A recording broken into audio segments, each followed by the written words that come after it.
Bienvenue dans cette nouvelle édition du QG News. Au sommaire de l'actualité, le vice-président comorien Ahmed Saïd Jaafar se dit contre le référendum constitutionnel prévu pour le 30 juillet 2018. Un référendum voulu par le président Azali Assoumani qu'il juge anticonstitutionnel. Le Kenya accueille depuis le 13 juin l'un des bureaux régionaux de Singapour en Afrique. Il s'agit du 3e bureau d'Enterprise Singapour en Afrique et il jouera le rôle de centre régional pour l'Afrique de l'Est. Et puis la 12e édition du Festival Jazz qui s'est clôturée ce dimanche 17 juin à Kinshasa. Cette édition 2018 qui a notamment mis les femmes en avant avait pour principale tête d'affiche la Malienne Oumou Sangaré, la Nigériane Ayo et la Camerounaise Charlotte Dipanda. À 6 semaines du référendum visant à changer la constitution des Comores, le vice-président Ahmed Saïd Jaafar se montre très critique à l'égard du pouvoir. Il est allé jusqu'à qualifier les démarches entreprises par l'exécutif de dérive dangereuse. Une position qui n'engage que lui, selon les membres de la mouvance présidentielle de sa région. Gladys Mamba. Le premier vice-président des Comores change de cap et se désolidarise du président Azali Assoumani. Jaafar Ahmed Saïd a appelé la population comorienne ce 16 juin à Moroni à refuser ce qu'il qualifie de dérive dangereuse du pouvoir. En ligne de mire, la décision du chef de l'État d'organiser un référendum le 29 juillet 2018 qui lui permettrait de briguer un second mandat consécutif à la tête de l'Union des Comores avec des probables élections anticipées en 2019 et de rompre ainsi le système de la présidence tournante entre les trois îles. Le projet de référendum constitutionnel sur lequel on doit se prononcer est illégal. Il n'a pas suivi les voies légales. La Cour constitutionnelle, régulateur du fonctionnement de l'État et arbitre de tout processus électoral, a été suspendue. Comment va donc se dérouler ce processus électoral ? La loi fondamentale a été piétinée, du jamais vu. Cette prise de position n'a pas encore été commentée par la présidence, mais l'ensemble des membres de la mouvance présidentielle reste solidaire au décret signé en avril 2018 par le chef de l'État comorien concernant la suspension de la Cour constitutionnelle, conforme à la Constitution selon eux. C'est une disposition de la Constitution actuelle qui donne au président comorien la possibilité de prendre une décision lorsqu'il y a un blocage des institutions. C'est le cas. La Cour constitutionnelle comorienne, ça fait 12 mois que cette Cour ne fonctionnait pas du tout. Le président de la République, conformément aux dispositions de l'article 12.3 de la Constitution, a transféré, n'a pas supprimé, a transféré à titre provisoire les compétences de la Cour au profit de la Cour constitutionnelle au profit de la Cour suprême. Laquelle Cour suprême est composée des hauts magistrats de notre pays. Donc il n'y a pas de rupture de fonctionnement des institutions. L'adoption en 2001 d'une nouvelle constitution avait contribué à mettre fin à de nombreuses années de crise séparatiste et de coups d'État au sein de l'Union des Comores. La réforme voulue par le président Azali Assoumani pourrait remettre en question la stabilité politique entre les trois îles, selon l'opposition. Paris, Londres et Washington s'opposent à la demande du gouvernement centrafricain pour une exemption de l'embargo sur les armes auquel il est soumis depuis 5 ans.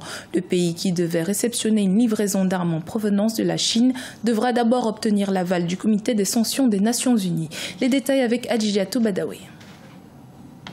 La Centrafrique devra patienter 6 mois, voire 7 mois, pour recevoir des armes de la République populaire de Chine. 3 États membres sur les 15 du Conseil des Nations Unies s'opposent à cette livraison, bien que le gouvernement centrafricain ait formulé une demande d'exemption de l'embargo sur les armes imposé depuis 2013. Les États-Unis, la Grande-Bretagne et la France ont clairement demandé au gouvernement chinois d'apporter des précisions sur les équipements militaires à fournir dans un délai de 6 mois. Toutefois, l'ONU rassure qu'il n'est pas nécessaire de surinterpréter cette réserve occidentale qui est une procédure classique pour ce genre de cas. Les puissances occidentales peuvent penser que cette importation, en dehors d'un programme de réforme du secteur de la sécurité ou d'un programme des institutions internationales, en particulier des Nations Unies ou de l'Union africaine, cette importation d'armes chinoises pourrait aggraver la situation sécuritaire et la guerre civile en Centrafrique. La Chine devrait livrer des véhicules blindés, des mitrailleuses, des roquettes, des pistolets et autres munitions de pointe à la Centrafrique. Cependant, la France et les États-Unis, qui s'opposent à cette livraison, estiment que certains de ces équipements ne sont pas nécessaires car le pays, même plongé dans une crise sociopolitique, ne fait pas face à une menace aérienne. Il peut y avoir aussi une préoccupation pour ces puissances, c'est celle de ne pas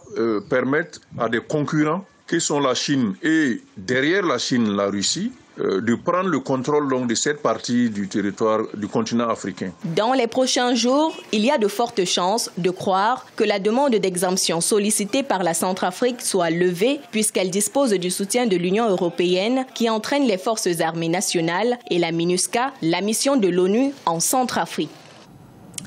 Après l'Afrique du Sud et le Ghana, le Kenya est le troisième pays africain où Singapour compte concentrer ses investissements. Véritable poumon économique de l'Afrique de l'Est, le pays va servir d'ouverture pour l'accroissement des flux commerciaux entre l'État asiatique et la sous-région.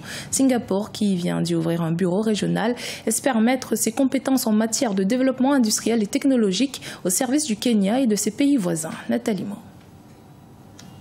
Le Kenya et Singapour ont signé 7 protocoles d'accord dans les domaines du commerce, du paiement en ligne et des ressources naturelles. Ces accords ouvrent le marché de ce pays d'Afrique de l'Est aux investisseurs singapouriens. Aussi, la création d'un bureau international de Singapour à Nairobi servira de plateforme d'échanges commerciaux entre l'Asie et les entreprises kenyanes. Le Kenya, avec une croissance stable et un environnement favorable aux entreprises, est la porte d'entrée idéale en Afrique de l'Est. Les investissements de Singapour dans l'amélioration des services monétaires et financiers au Kenya sont déjà palpables. Red Dot Payment, une solution alternative de paiement en ligne à la banque Equity, a été développée par une firme singapourienne. D'autres réalisations sont en cours dans ce pays où les paiements mobiles représentent 48,76% du produit intérieur brut avec un taux de pénétration de 93%. Les paiements internationaux, c'est-à-dire les transferts d'argent internationaux, et les solutions business to business, le crowdfunding par exemple, l'asset management et aussi le financement d'actifs. Ça, ce sont des canaux de paiement mobile ou de technologie financière où les investisseurs peuvent avoir un retour. Le Kenya est le troisième pays africain à abriter un bureau international de Singapour. À ce jour, plus de 60 entreprises singapouriennes opère en Afrique dans plus de 50 pays pour un investissement d'environ 19 milliards de dollars. La 12e édition du Festival Jazz Kiff s'est clôturée ce dimanche à Kinshasa. Cette année, les femmes étaient particulièrement mises à l'honneur. Charlotte Dipanda a notamment représenté le Cameroun, pays à l'honneur. Paix, amour et musique sont les thèmes de ce festival qui a pour but de donner aux Congolais adeptes de la rumba le goût du jazz. Reportage de notre correspondant Jacques Mboka. C'était une Charlotte Dipanda tout feu, tout flamme qui a émerveillé ses publics mixtes, venus nombreux ce vendredi 16 juin, deuxième jour du festival Jazz Kiff de Kinshasa. À son entrée sur scène, cette valeur sûre de la musique africaine a choisi un morceau du pasteur Moïse Mbiye, un signe de son attachement au pays de la rumba où elle preste pour la première fois. Donner au public congolais le goût du jazz, c'est l'objectif du festival Jazz Kiff qui est à sa 12e édition. Alors le Jazz Kiff, c'est venu à l'initiative d'une bande d'amis mélomanes qui avaient vraiment ce rêve de réaliser en un lieu et d'apporter des artistes et des couleurs métissées, des musiques métissées. Et voilà, maintenant 12 ans plus tard, le Jazz Kiff est devenu le rendez-vous incontournable de la capitale, est devenu le plus grand festival culturel de la ville et on s'efforce année après année de proposer une programmation exigeante mais tout à la fois accessible et de vraiment apporter les Kinois à découvrir un autre style de musique. Pas que la rumba et le dombolo qui est la marque forte de Kinshasa. Il n'est pas du tout facile, disent souvent les artistes venus d'autres pays, de prester devant le public congolais très attaché à sa rumba traditionnelle et au ndombolo. Charlotte Dipanda a devant ses publics mixtes, mais en majorité congolais, fait la différence. Un spectacle que d'aucuns n'oublieront pas de sitôt. L'une des raisons pour laquelle je suis venue au Jazz Kiff, c'est évidemment pour voir Charlotte Dipanda parce que c'est une artiste qui, on va dire, qui m'inspire beaucoup. J'aime beaucoup sa musique et c'est juste un plaisir d'être ici. Et le spectacle est juste magnifique, j'ai beaucoup aimé la scène. Bénéficiant de l'aura de grands noms de la musique africaine, invité à ces festivals, Jazz Kiff offre par ailleurs le podium aux jeunes talents. C'est le cas avec Lianga, cette artiste congolaise qui a émerveillé le public par son genre traditionnel. Cette 12e édition s'est tenue sous les thèmes « La paix, l'amour et la musique ». C'était le journal de la rédaction. Merci de votre fidélité. Dans un instant, une nouvelle édition de l'actualité sur Africa 24.